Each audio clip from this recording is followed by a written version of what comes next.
Welcome back to the channel. Today what I'm working on is a negative slope on a house, and I'll show you what that means if you don't know. So this house, it has slope coming, well, from there this way, from there this way, from there this way, and even a slight slope coming from this way.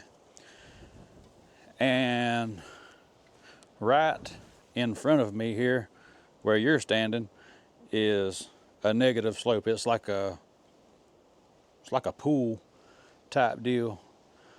It's like a large bowl, and I'll show you what we're trying to do to mitigate and hopefully solve the problem. I'll also show you what problems it's causing, and it's serious problems too. So where you see the pink ribbon at, from there over to this bush right here, well, and the fresh dirt I've got in here, it drops probably 4 or 5 inches in that little bit of span. So what I'm doing, as you can see, I've added dirt, probably about 14 inches of dirt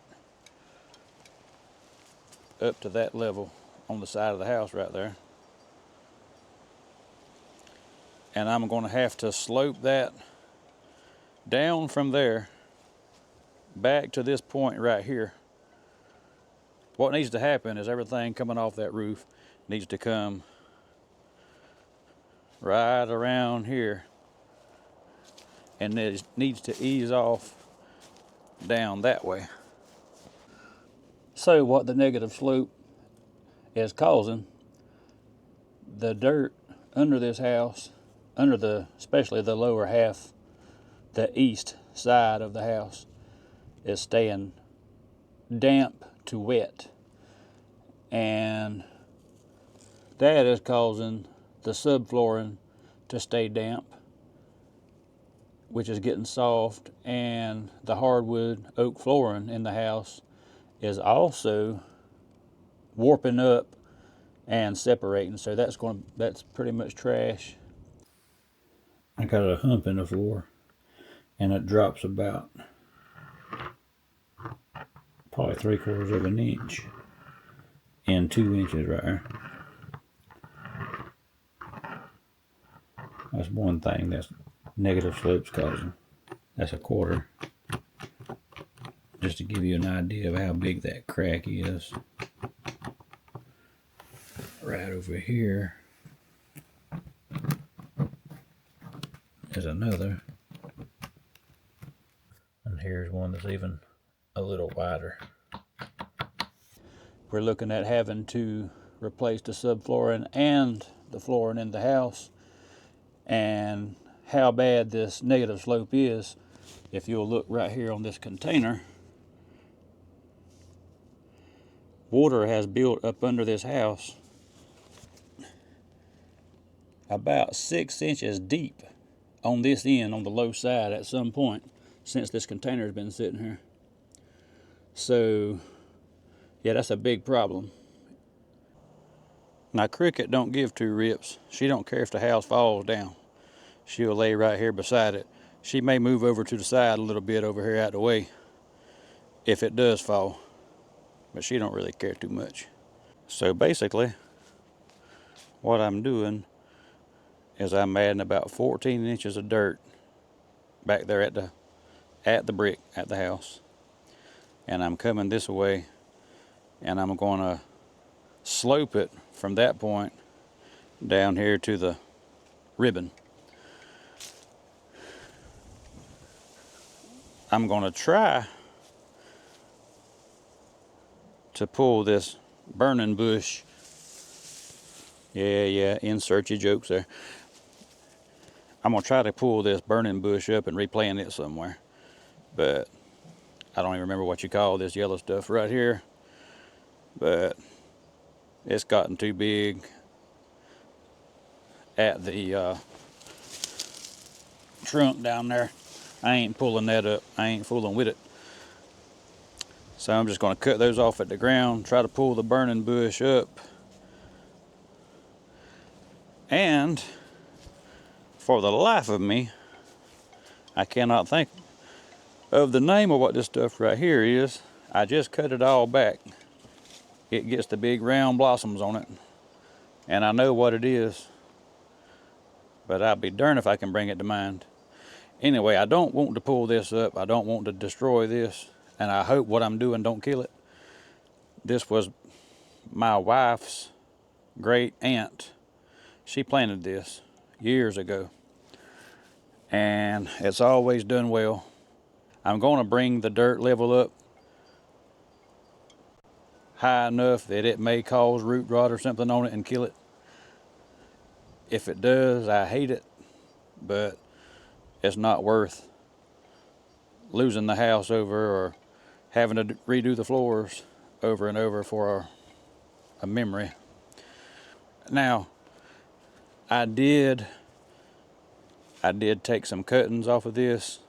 I cut it all back. I did take some cuttings and put it in water, and I did pull some up by the roots to replant somewhere else. So if it does kill this, we will still have a part of this plant, and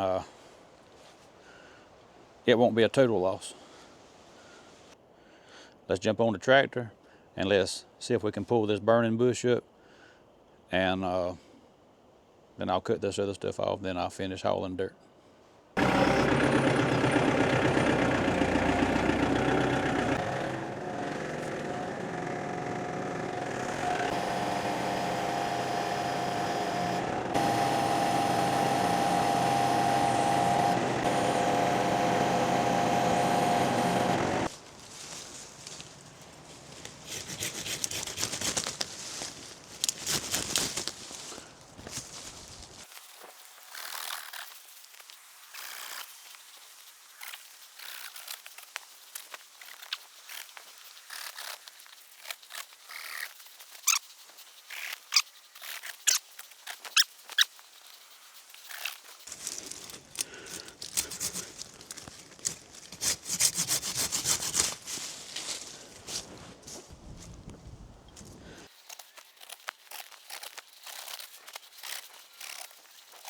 Now we can cover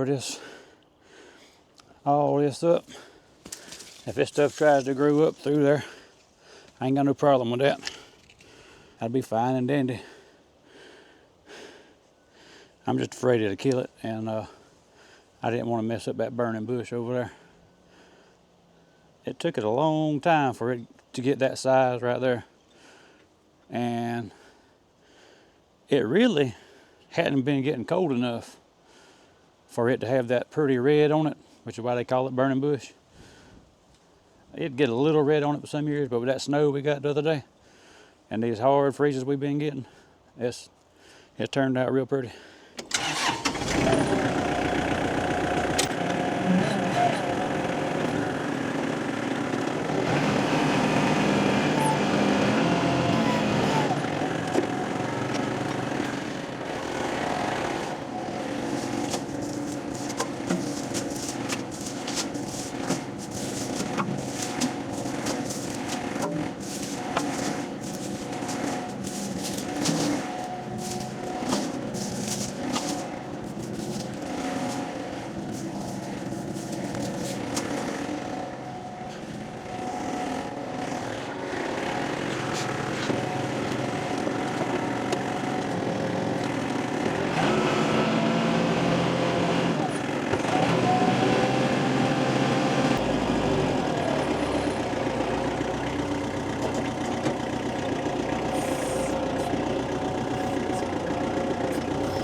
Now I'm gonna have to haul some more dirt in right here and just shovel it in around this hydrangea, and that's what it is, a hydrangea.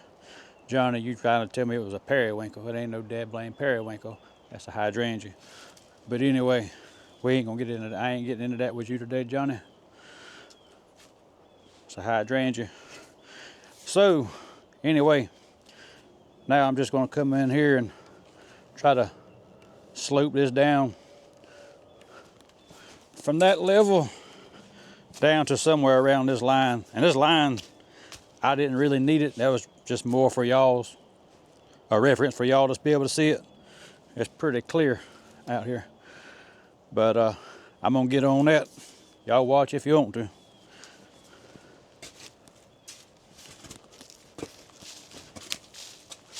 Freaking periwinkle. So.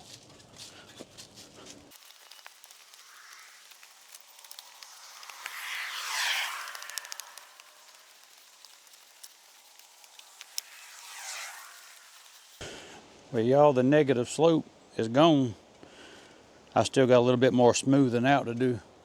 And I still got to throw some over there behind that hydrangea. But as far as water just rolling in from all these directions and pooling up, it wasn't really pooling up at the house, it was just going under it. So I mean, it was just seeping through. But that should, once all this, I know it's going to settle down some. Once it's settled down, packed in, I'm hoping that'll solve that problem. Thank y'all for watching. Y'all keep it real.